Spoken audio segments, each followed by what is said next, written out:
As we know, today we are covering how Markus can help you with damp and mould surveys to assist you with complying with Awaab's law.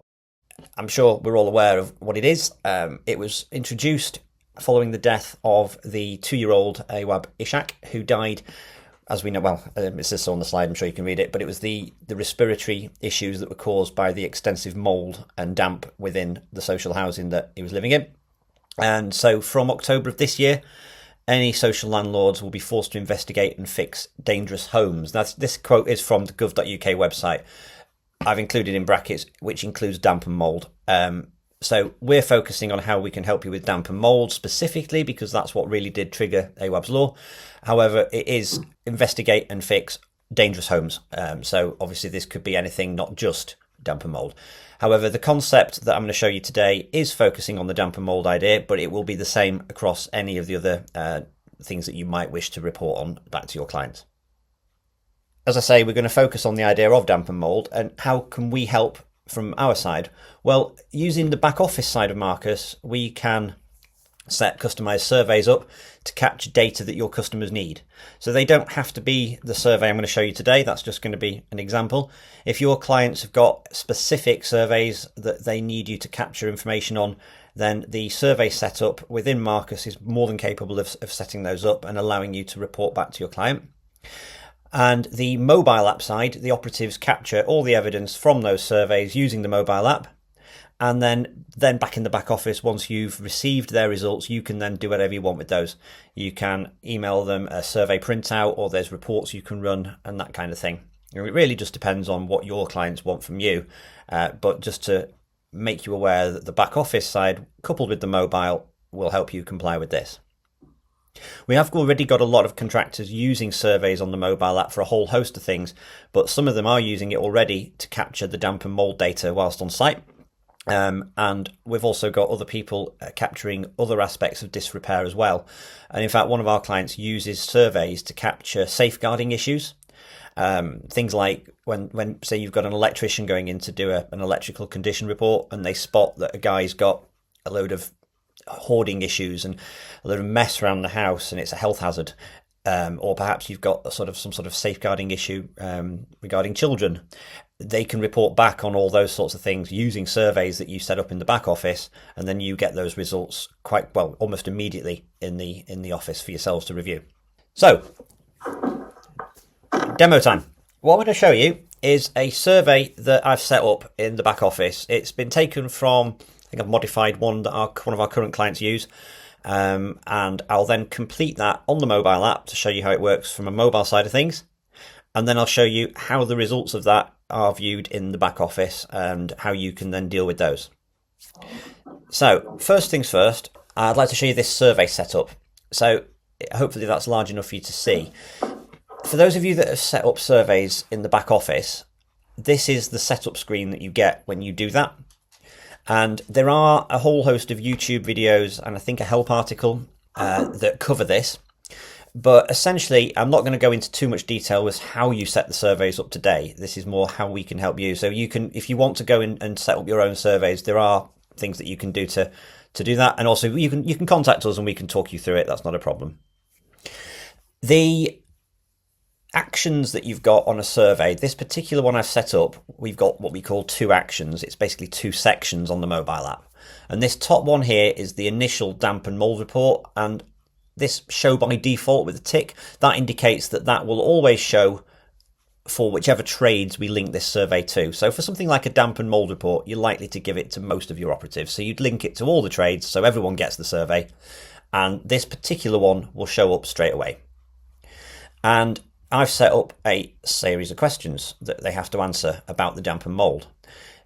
There's an additional section which isn't set to show by default, and that means that you can add in more locations of damp and mould. So if you're in a house and there's 3 locations, you'd fill in this one, and then you'd add in this one 2 more times to complete that for the 2 other areas you found it.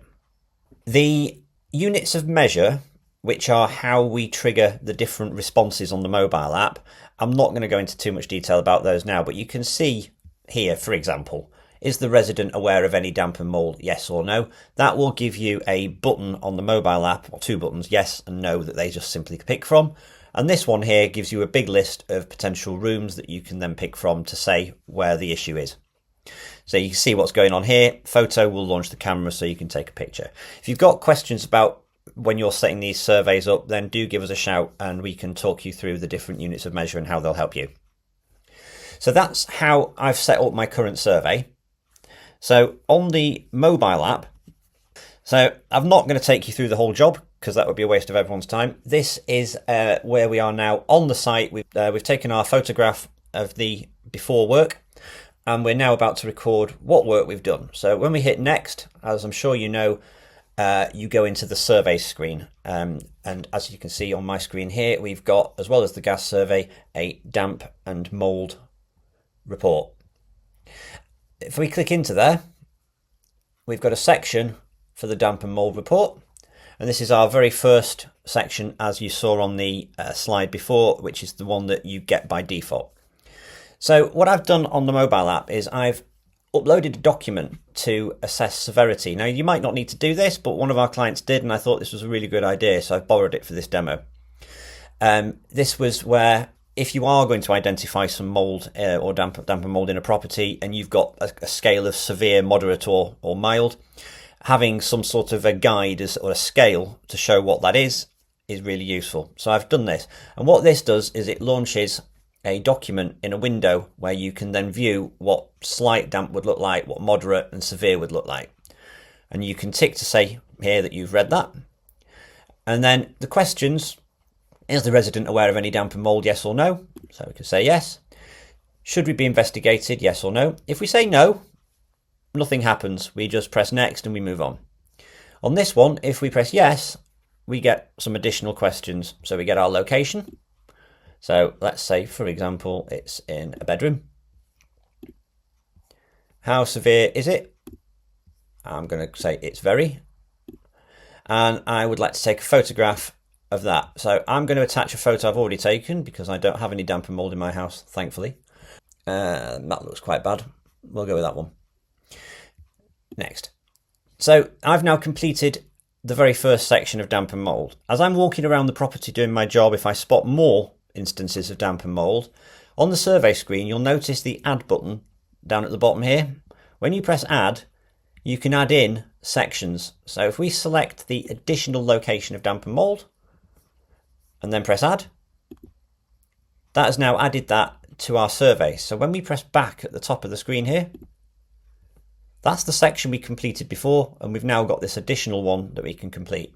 So if I step in there, location of further damp and mould, I'm going to say there's some in the bathroom, and this one is going to be moderate, and I shall grab another. Let's have that one this time, and press next. And so we could keep adding additional locations as we go for as many locations that you find. And once you're done, like with all surveys, you just hit next, then you hit next, and then we move on through the rest of the app process, recording what work we did, which I won't bother doing now, recording the materials that we used, and then we'll end our job with a appropriate status, obviously taking a photograph normally. So what I am going to do is I'm going to sign it properly because you'll get to see what happens. So this is our engineer called Carl. So I shall sign as if I am called Carl. And of course, we've got our customer QA. I'm going to skip that for today's demo. And the customer might ordinarily sign the screen to say that you've done the work. And then we get our dial screen. So that's now dialed our job back to the back office system. So our job is at complete. If I scroll down here, we've got various things that we can see on the job sheet. We've got the job inspections. This is where your surveys end up. So this particular visit, before I showed you the demo, I'd already done a risk assessment to get myself on site. But the one that we're interested in is this damp and mould report that was completed today. If I hit print on that, we'll get a nice PDF file, which I can zoom in on for you, so you can see, where we've got the job details, we've got what we were doing, and the damp and mould report, where we can see the answers to all the questions that we put in, along with the photos that I uploaded. And of course, the additional locations, had I added, say, 3 or 4 of them, they would be added here, and it would span across multiple pages if need be. And that just creates a nice little PDF file that you can then use to send off to your customer. And of course, we've got our signatures here. Now, you can send that, as I'm sure you're aware, within the share button on a job sheet. If you hit the email button, amongst other things, attaching visit logs and everything else, you can specify surveys to send to the client. So if you were to tick the damp and mould survey, add an email address here, fill in your email, you could then email the client directly with this damp and mould report. Now, that's one way of getting to the damp and mould report. Obviously, we were in the job. We were in the job that the engineer completed, and we just happened to look at the inspection for damp and mould. If, however, you weren't looking at that particular job and you needed to find any instances of damp and mould that had happened, there is a dashboard widget here, which I've added on to my view. And this one is the important survey questions. Now, you might remember, if I just go back, you probably didn't spot it, so I'm going to show you now. In here, in fact, it's not shown on my screenshot, so you wouldn't have seen it. One of my questions I'd flagged as being important. And the reason I'd flagged it as being important is because I wanted it to appear on my dashboard. And the question I've set that is an important question on my demo anyway is the resident aware of any damp and mould? Of course, that could be any of your questions. And if the answer is yes, I've got a filter set to only show answers that are yes. And we can switch that round. So your answer could be no. So if it's a negative response that's the bad one, you could set your answer to be that. Or if it's a particular word from a pick list, you can set that as well. And that's done here in the edit filters. So you can see I've set my answer containing on this dashboard widget to be yes to the question that I've filtered for. But actually, if you'd got a particular question that was focusing on the word severe, you could do that as well, and that would show you a list of all jobs where you've got that problem. And so you can step in like all the jobs that you've got on our system where you can see the blue hyperlink, click on it, takes you straight in the job, and we can print our damp and mould survey from there. And it's worth noting here on this dashboard widget, if I just edit our filters, you can set this to be anything from today only, yesterday, last week, or last month. And this will give you, rather than, obviously if it was set to all time, that will grow and grow and grow and be massive. So this will just give you the things that have been spotted now. So you could have that on a prominent position on your dashboard, and you can see those coming in. And you can jump on those by clicking into them and emailing them to the client. Now, the other thing that we can do is we can print the survey results in a report style. So I've just pinned a report called Survey Answers by Address. That's actually available in the All Reports list on all your systems anyway. But if you like it, you can find it and pin it to your own menu. And Survey Answers by Address, that will allow you to specify a survey. So I want to use our damp and mould report. You can specify a date range if you wish. So let's say I do the last 2 days. And I could run that, and that'll show me all questions that have happened for all clients in that range. But you could, if you were wanting to send this to a specific client, you could filter on the client there as well. And you can also do individual questions if you need. It's quite a powerful report.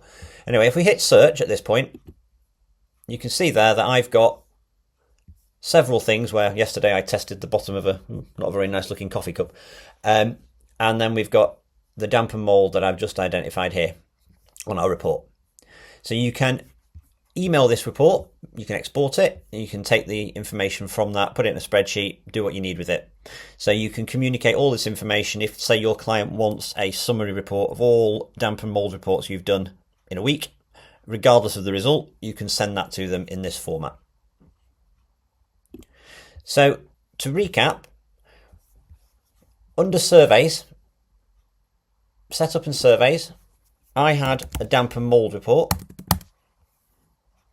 which if you press edit, you can edit your survey.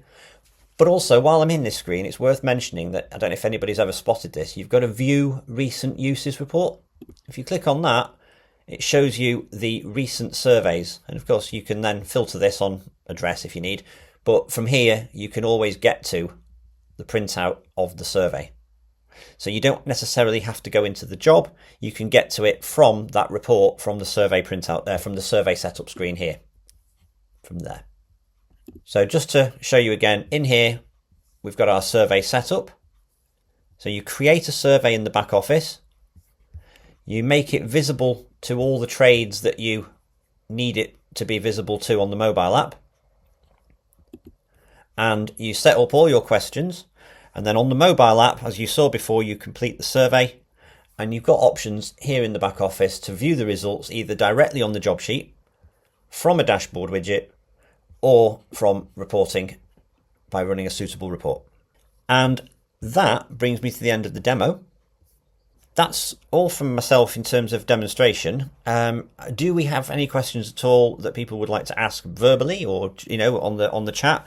Or of course, if you feel more comfortable, feel free to drop us an email or give us a call. That's absolutely fine. As it says on our side there, next month we've got another webinar. That'll be me delivering that one again, and this one is on how to sign off surveys completed on the mobile app. So where, say for example, the damp and mould survey you've just seen, it's probably unlikely you'd sign off on a damp and mould survey, but you would have, in order for that survey to become not a drafted one or be approved to actually be printed and used by someone, we have an additional step in the system that's very new actually, that we can then actually sign off and say that we've approved it, a bit like the approval process, if you like, for purchase orders, where you would say, yes, I'm happy with that survey, tick. And what that does is it then associates a signature from the supervisor that actually signed it off to that, and it actually records it as a signed off survey. So I'll be showing you how that works, how to set it up, and how you can make use of that in your own system. For those of you on the call that are interested, we are having our next open day at our office on the 20th of May. We've got a session on the day before if you fancy joining us for welcome drinks. We're advertising it on LinkedIn, I know that much. But we're having our open day, our next one, in our office on the 20th of this month. So if you'd like to come, let us know. If you've got any questions or you need any help at all in setting up surveys, or you'd just like a bit of guidance doing it, feel free to give us a shout. As I say, I'll stay online for a little while and make sure everyone's happy, or if you've got any questions or whatever. But otherwise, thanks for coming, everybody. Hopefully see you on the next session next time round for signing off of surveys. And of course, do let us know if you'd like to come to our open day later this month on the 19th and 20th of May. Thanks so much.